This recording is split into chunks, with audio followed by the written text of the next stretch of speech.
est, c'est la libre antenne, on est ensemble jusqu'à 22h évidemment. Et ce soir, on vous a parlé d'une petite surprise. Bon, c'est pas une petite, c'est une bonne surprise puisque on va vous proposer d'ici quelques instants un interview avec Fabrice Vanvert. Bon, il est connu aussi sous le nom de Digifabs, mais c'est surtout, et il est connu pour ça, le compositeur de Kinvé. Alors, allez, on va pas vous faire attendre plus longtemps. Il est là, il est en ligne. Allô, bonsoir. Allô, bonsoir. Fred, bonsoir à tous. Bonsoir Fabrice, ça va bien ? Bah bien et toi? Très bien, je te remercie beaucoup. Alors voilà, tu sais, ce soir on a eu pas mal de questions, ça a un petit peu bougé et donc on a des auditeurs qui sont très très curieux ce soir. Et puis on a surtout une question qui revient souvent, c'est comment avez-vous débuté votre carrière de compositeur? Alors ça c'est la question qui revient tous les 5 minutes. Bah rien de bien original, comme beaucoup de jeunes adolescents, ça m'a pris vers 15-16 ans, j'ai commencé à vouloir faire mes propres musiques. Puisque j'ai d'abord appris, comme beaucoup de musiciens, j'ai d'abord appris au conservatoire, et puis un jour j'ai voulu faire moi-même mes propres mélodies, mes propres musiques, puis c'est venu comme ça, quoi. Alors surtout... Après, la carrière de compositeur, vraiment carrière au sens professionnel, ça a été il y a 8 ans quand j'ai rencontré Kinvé, que ça c'est devenu un petit peu plus sérieux quand même. D'accord, et justement, quand à quelle époque à peu près tu as ressenti donc ce besoin de faire de la composition, donc 15-16 ans, etc.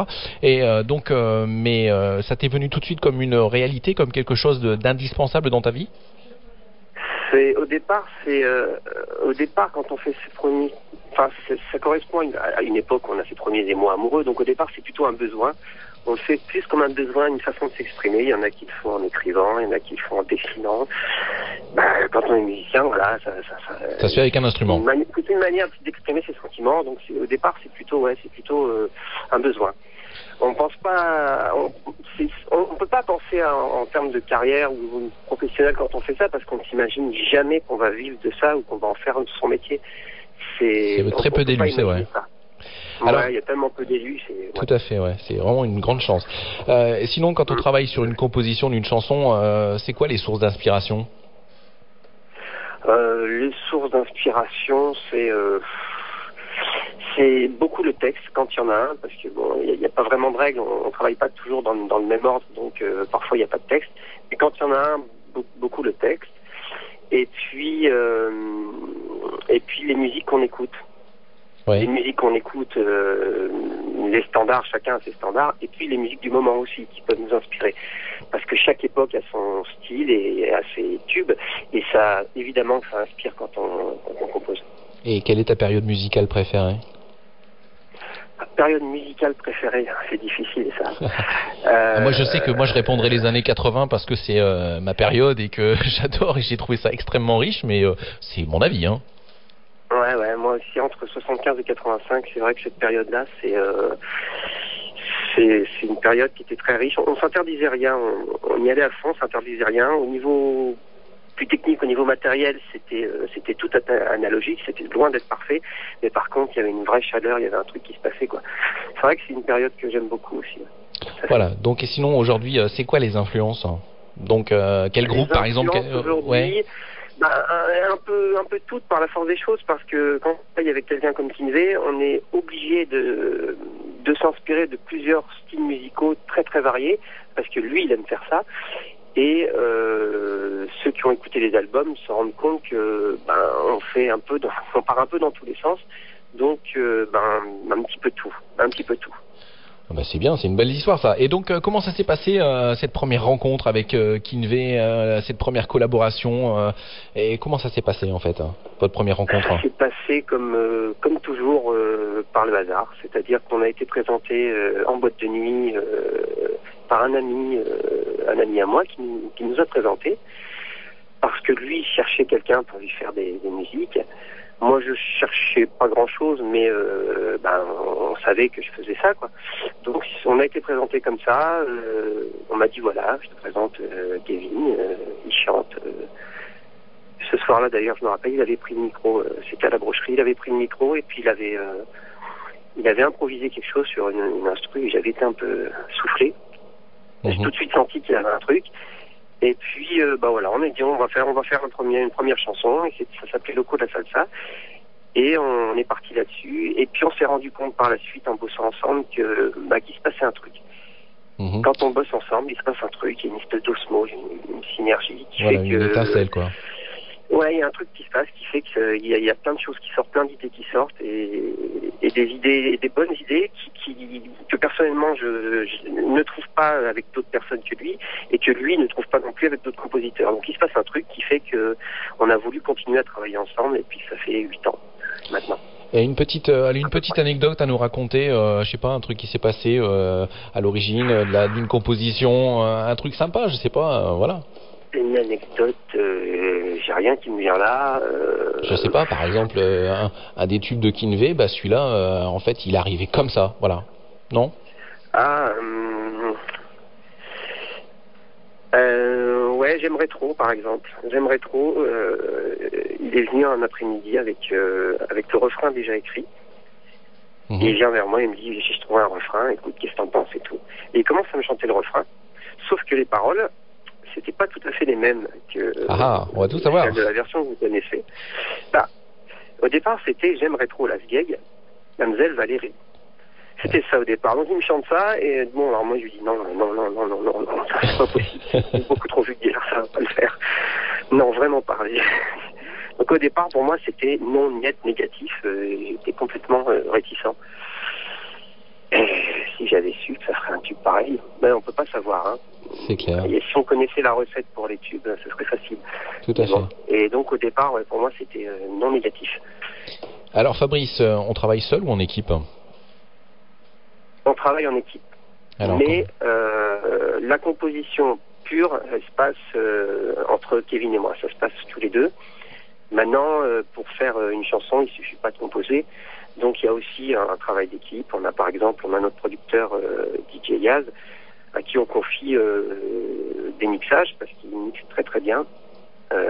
Surtout pour les singles, on lui confie le mixage des singles. Parfois on fait appel à un DJ pour faire des remixes ou bon, les 9/10 du temps c'est Kevin et moi. Mais bon, il peut arriver qu'on fasse appel à toute personne.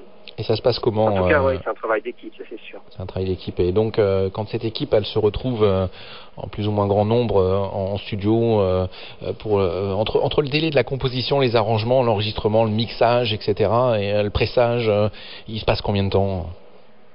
Ben, il n'y a pas de règle. Ça peut aller très très vite. Comme ça peut ramer pendant plusieurs mois, parce que ça dépend. Parfois, ça vient pas tout seul. Hein. Parfois, il faut laisser un peu reposer une chanson avant qu'elle éclate, avant qu'on trouve quelque chose qui nous plaise.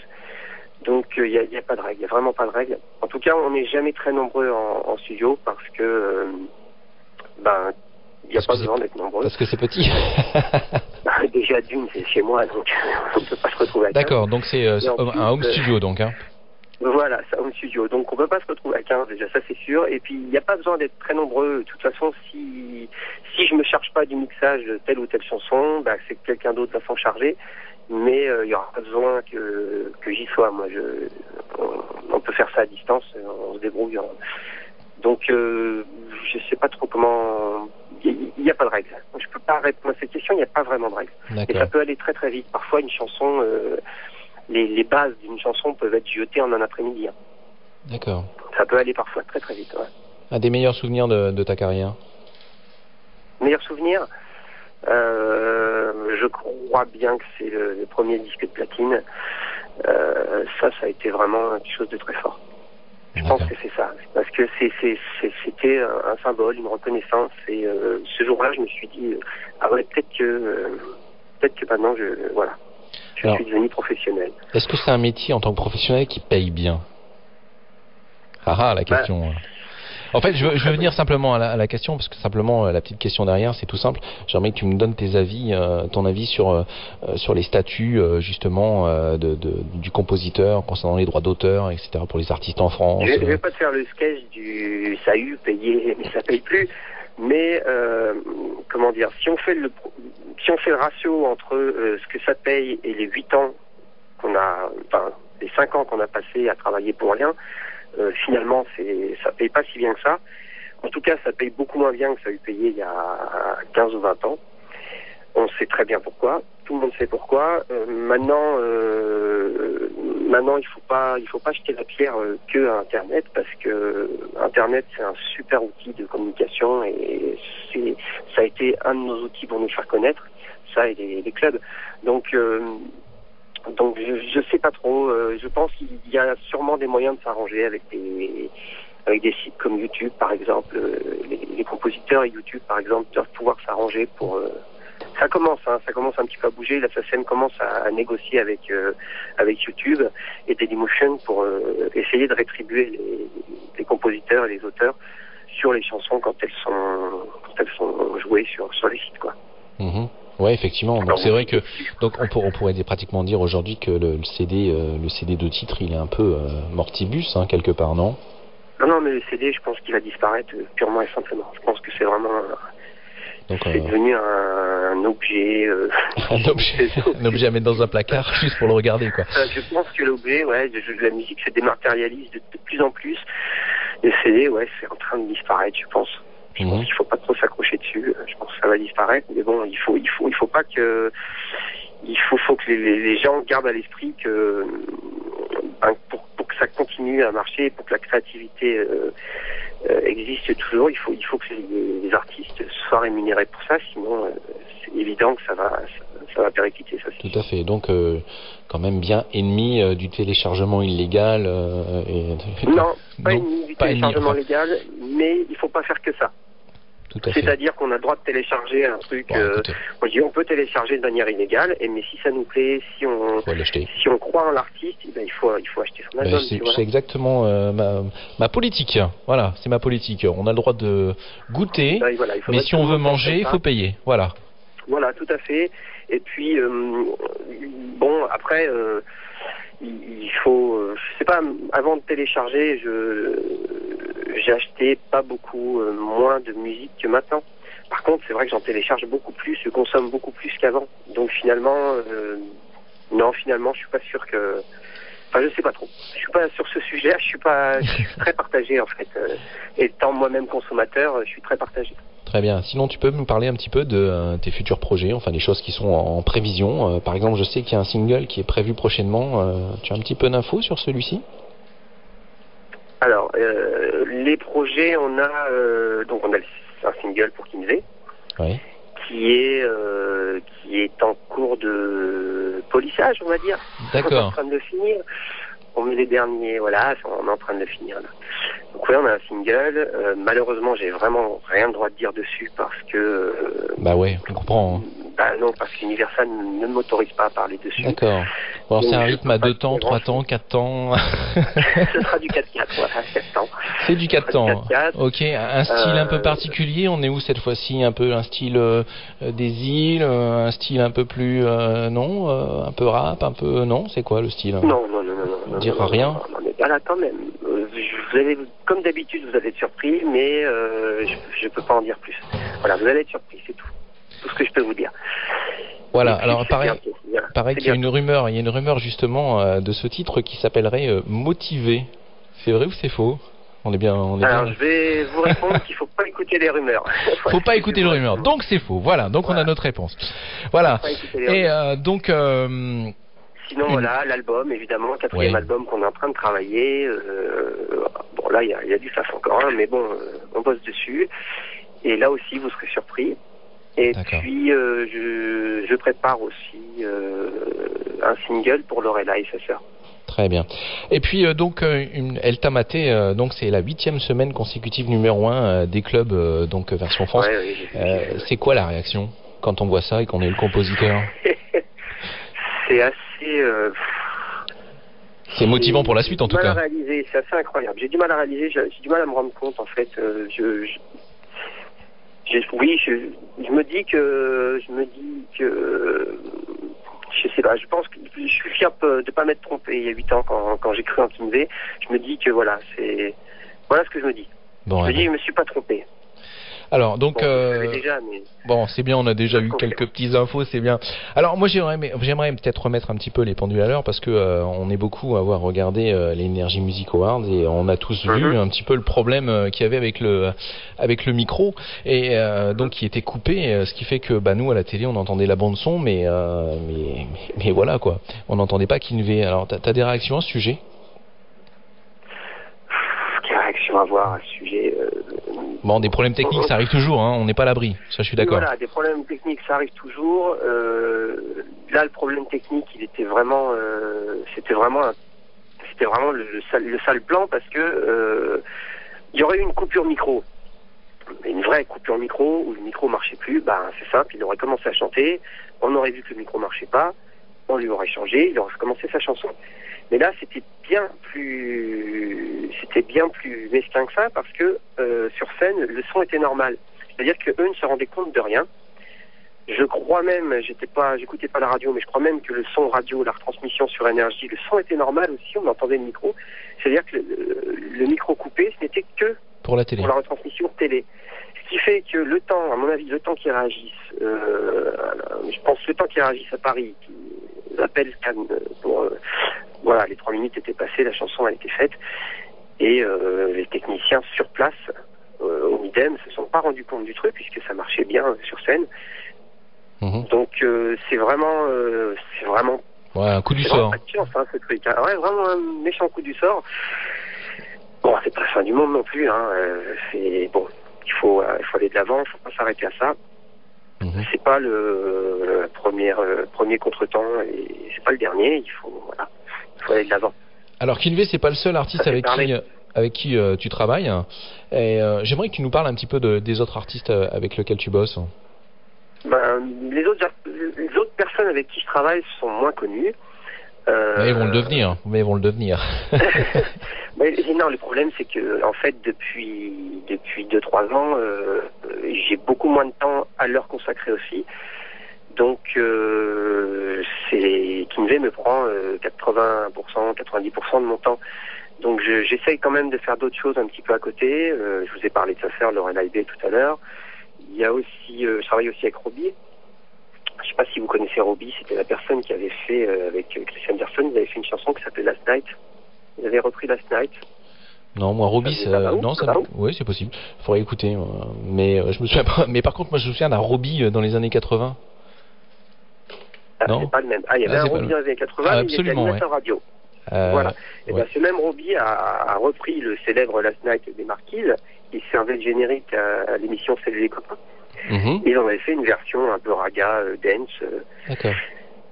Voilà. Donc je travaille avec cette personne-là qui lui aussi est DJ. Et puis je travaille avec d'autres personnes. Un black qui s'appelle Ibos qui fait de la musique afro, raga dancehall. Et puis parfois d'autres personnes de manière ponctuelle quand ils font appel à moi et que j'ai le temps de composer pour eux. Ce qui peut arriver, mais ce sont des gens qui sont pas connus. D'accord. J'en ai qu'un de connu, je suis désolé. Très bien. Eh ben écoute, c'est parfait. Par contre, moi j'ai une dernière question à te poser. C'est même pas une question en fait, c'est une obligation, c'est une demande, je dirais même. Une demande obligatoire. Est-ce que tu peux nous obtenir un rendez-vous téléphonique avec Kinvey dans les semaines qui viennent? Ah, carrément. Ah bah écoute, écoute, tant qu'à faire. Je peux te promettre d'essayer, ça c'est sûr. Maintenant, est-ce qu'il va accepter? J'en sais rien du tout. Il est très, très, très sollicité, énormément. Il n'a jamais été autant. Je sais même pas, la dernière fois qu'il a dormi, je sais même pas c'est quand. C'est pour te dire. Non, mais je vais lui demander, je vais lui proposer. Je te dis pas oui, je te dis pas non. Je te dis oui, je vais essayer. En tout cas, si tu dis oui, ça fera sûrement très, très plaisir à nos auditeurs. Ça, c'est clair. Voilà. En tout cas, on te remercie. On te remercie beaucoup. Merci à vous. J'espère avoir été à hauteur. J'ai pas l'habitude d'être interviewé. C'est vraiment pas mon truc. J'espère. Je vous ai pas déçu. Voilà. Absolument pas. Merci beaucoup, Fabrice, de cette interview. Et puis, on te souhaite une très très bonne soirée et encore énormément de succès. Voilà. Et puis, moi, pourquoi pas encore 10, 15, 20 semaines de numéro 1 pour El Tamaté. Voilà, c'est tout ce qu'on te souhaite. Bonne soirée. Merci bonne soirée. Au revoir. À tous. Ciao. Voilà, donc c'était le petit interview de Fabrice. Voilà. DJ Fab ou le compositeur de Kinvey. Voilà, on vous remercie beaucoup de l'avoir écouté.